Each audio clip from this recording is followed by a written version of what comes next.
Welcome to Diabetic 365, and today we have a very special guest and who is a very familiar person in the diabetic community, and he is none other than Bernard Farrell.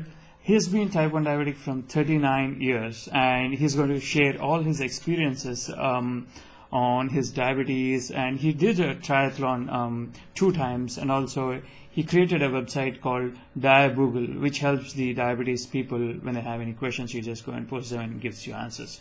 So he's kind of a technical guy, and he runs a diabetes technology blog. So hey Bernard, welcome to the show. Thanks a lot. So before going into your technical stuff, I would like to touch base on some of your personal life, like your type 1 diabetes for 39 years. So Sure. can you please tell us what was your first experience when you were first diagnosed, whether when you were back in Ireland? Yeah, when I was a high schooler in Ireland, it was right at the end of the summer.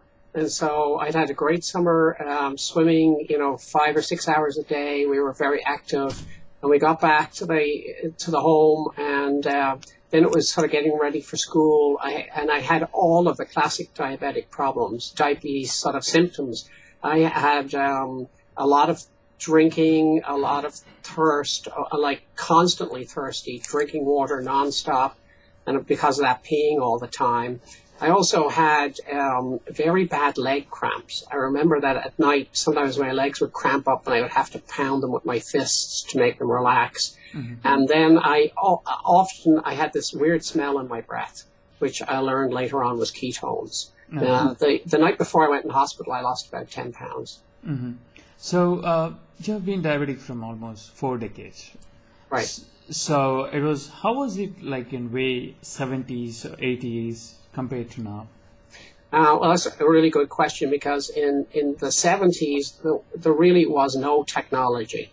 I had a glass and metal syringe and a steel needle that had to be sharpened because you reused it. The only testing I had was this urine test that kind of gave you an indication if your blood sugar was high 3 or 4 hours earlier. But if your blood sugar was like 150, it probably wouldn't register on the urine test. And so all you knew was it was either over, say, 200 or less than 200. That's all you knew. And that was the case all through the 70s. And then into the early 80s, they started to come out with blood glucose meters. But they used this strip that you had to put a drop of blood on for a minute. Then you had to rinse it off with water and pat it dry. And then you had to stick it into this box that was plugged into the mains that was the size of a brick. Mm-hmm. And then about 30 seconds later, you got a result.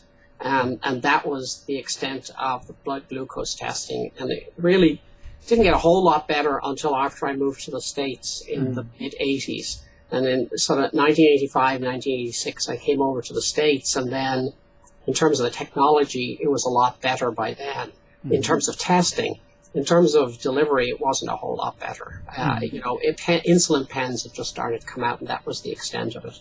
Mm-hmm. So, did you remember any kind of experiences when you were at school, or during your personal marriage life after later?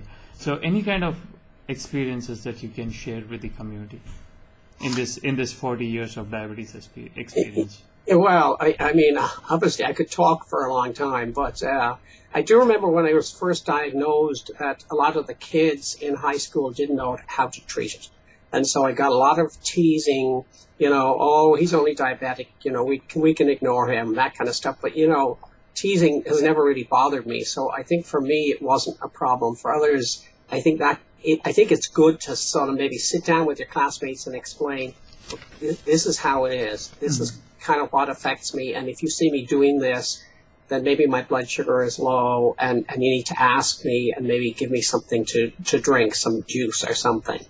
And I learned that later on. Now when I work in software, so I changed jobs. It's not unusual every 3 or 4 years to get a new job, and one of the things I do is to tell everyone I'm working with, look, I have a supply of glucose tablets in a drawer here. I show them where they are.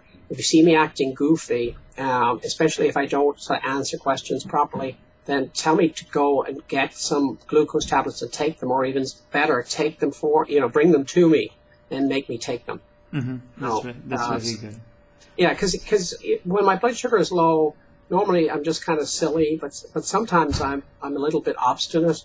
It's hard to persuade me that my blood sugar is really low, and I start doing silly things like saying I can't eat that; it would make my blood sugar go too high. When in fact I need to eat it. So. So when your manager wants to convince you, does he tell you, "Hey Bernard, please go and take your glucose tablet"? Yeah, but it doesn't. Now I have a continuous glucose monitor, so the days of getting low at work are really. I don't think that's happened to me in 3 or 4 years. Okay. And where I didn't know it was happening because of the continuous glucose monitor. So since you have been diabetic for 4 decades, have you ever become tired of it any time? Oh yeah, absolutely. I was diagnosed with depression, I think now in 2008. And it kind of suddenly dawned on me that life was very flat and gray and not really interesting. I was kind of going through the motions. And it's not unusual for you to get depression with diabetes because you're living with it day in and day out. Exactly. I mean, it's really annoying, really painful. I think what's happened to me that's helped me a lot is that my wife is very supportive. And my wife and I, when we were still dating, took an intensive diabetes sort of training program at the Joslin Center in Boston. And I had diabetes at that stage for 20 years, so I thought I knew it all. And I learned a lot of things, and she learned a lot. She wasn't scared to say to the doctor, if I get married to this guy, is he going to be around so we can sit, in rocking chairs in the porch and enjoy our lives together? He said, oh, I think he will be. And that was nearly 20 years ago now.